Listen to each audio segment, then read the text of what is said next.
I'm Kate Colquhoun, and my book Mr. Briggs's Hat, which is the history of the first murder on the British Railway, has been adapted by the BBC and goes out on BBC Two on Thursday the 21st of February at 9 p.m.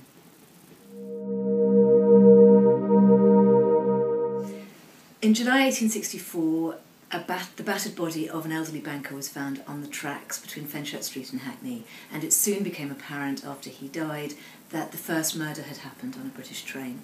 This sparked real panic across England, and in fact into Europe and as far away as America too, partly because the train had become this great icon of progress and of kind of rapacious change. But actually it also bound together the differences between the rich and the poor, the British white middle class and foreigners, and it sparked a manhunt which led to a chase across the Atlantic pre the sub-oceanic telegraph. So of course it's a silent, in the newspaper readers' imaginations there's this silent chase between a slow wooden sailing boat and a fast steamship leaving from Liverpool, sailing towards the battlefields of the Civil War, where Richard Tanner, a second-generation London detective, hopes to catch their suspect. This, of course, then leads to an extradition process, a trial at the Old Bailey, and a sensational trial at the Old Bailey, and ultimately a public execution. What never quite happened, though, was that doubt was never completely cauterised, and so the story lingered in the British imagination in an extraordinarily febrile way. And that's the story of Mr. Briggs's Hat.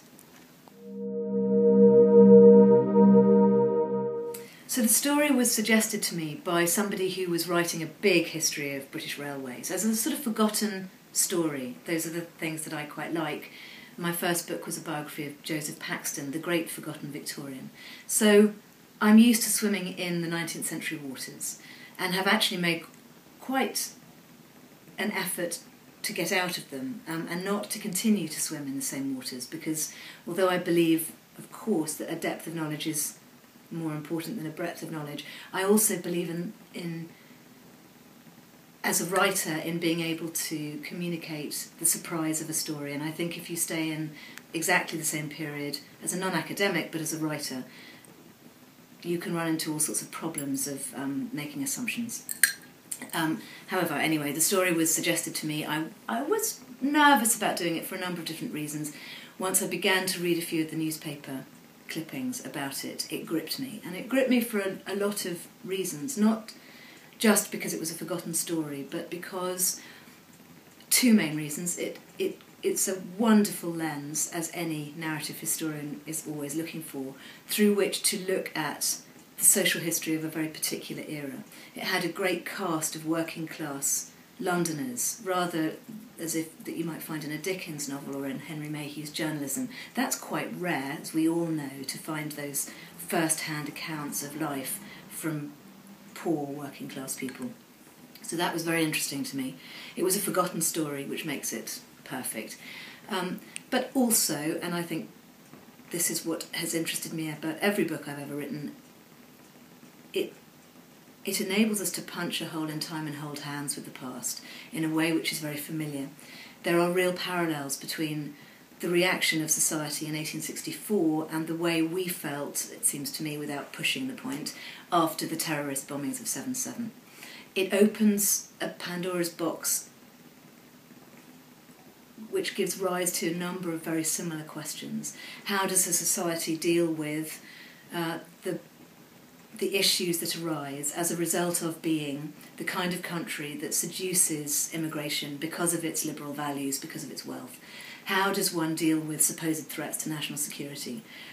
What does one do about one's own personal safety beyond not going into difficult places? What happens when danger becomes random and silent-footed and is all around you and comes to sit on your own doorstep? How do we react to that without overreacting to it? So for all those reasons, it's a very exciting story, a very interesting way of scratching at the surface of things we thought we knew, to get to much deeper themes which it's important that we remember because they impact on our own time.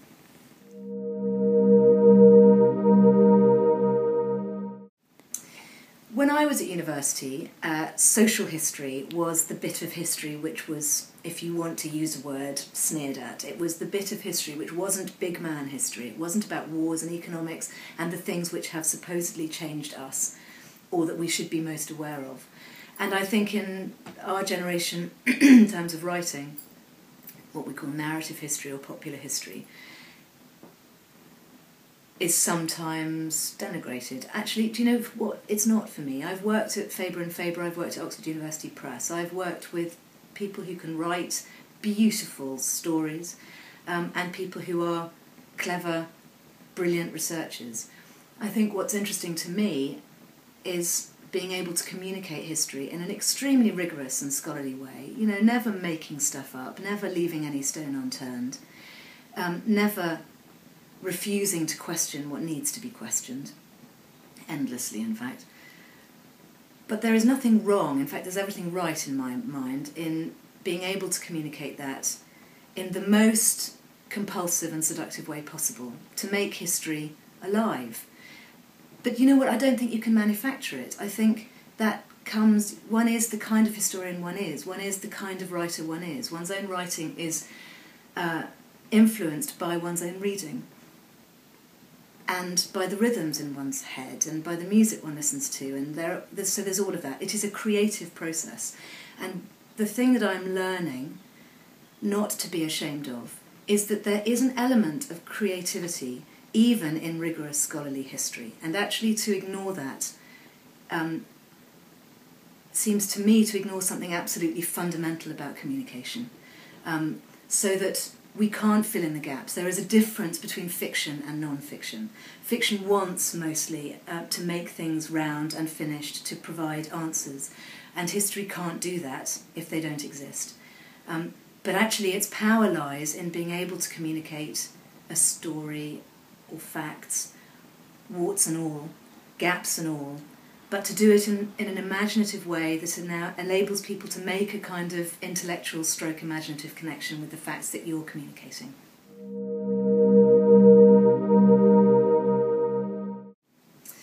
I think it always helps if a book is reviewed and if it gets into the bookshops and then if it gets talked about. You know, it makes it more, well, it makes the story sort of more widely known. And in this case, a very new TV production company made from some very established TV people got in touch with my agent and asked if they could buy the rights. And then the BBC commissioned it, so it's really had nothing to do with me at all.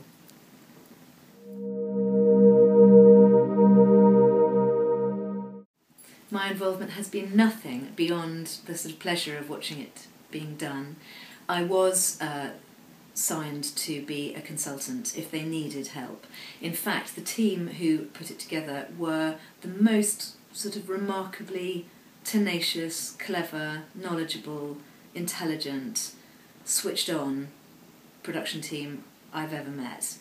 And they absolutely didn't need me. And I think that there's something really fantastic about that. It's rather like the collaboration between a writer and an illustrator for a children's picture book.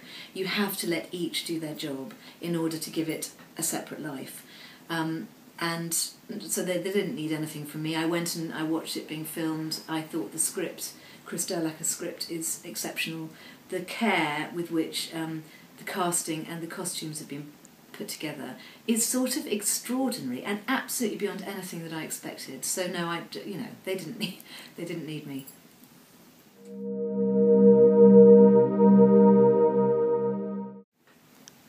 This is the best thing. This is an 1864 silk topper of exactly the type that Thomas Briggs wore on the night of the 9th of July, and it was bought by the costumer for the BBC adaptation and then bartered and given to me in return for a signed copy of Mr. Briggs, which was an easy deal as far as I was concerned. And I love it, and I'm very pleased to have it, and it's a sort of indication of the integrity with which the programme was put together, in fact, because it's not just any top hat, it is absolutely of the right period. What are the drawbacks of ever having anything made for TV? Simply that you can't put in the kind of sophistication of fact, the levels that are in the book and that are in life, you know, the multi-layered arguments, the multi-detailed nuances that led to it, why it was all as sensational and febrile and everything else that it was. You don't get that. So you don't get any of the red herrings, you don't get all sorts of stuff. But that's okay. I mean, what television does is it both reduces and augments, doesn't it? But in a very different way than text can do.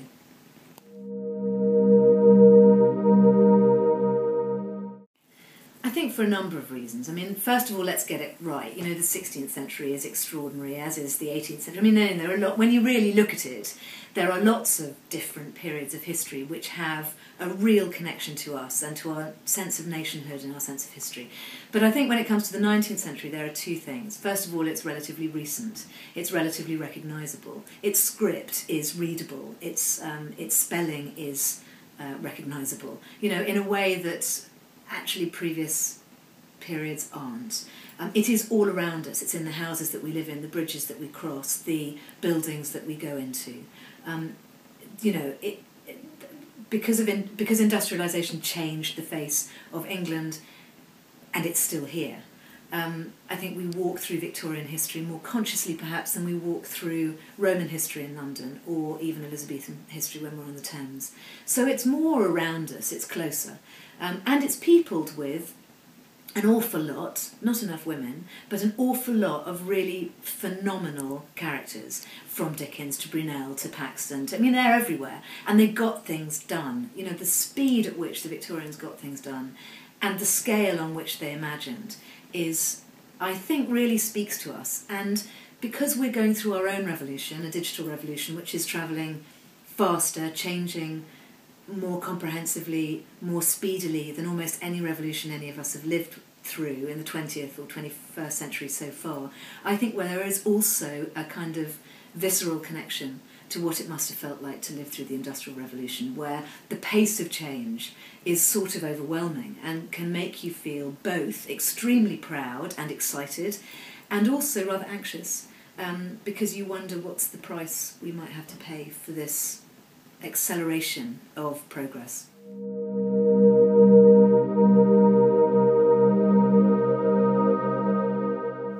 History should be exciting. It's allowed to be exciting.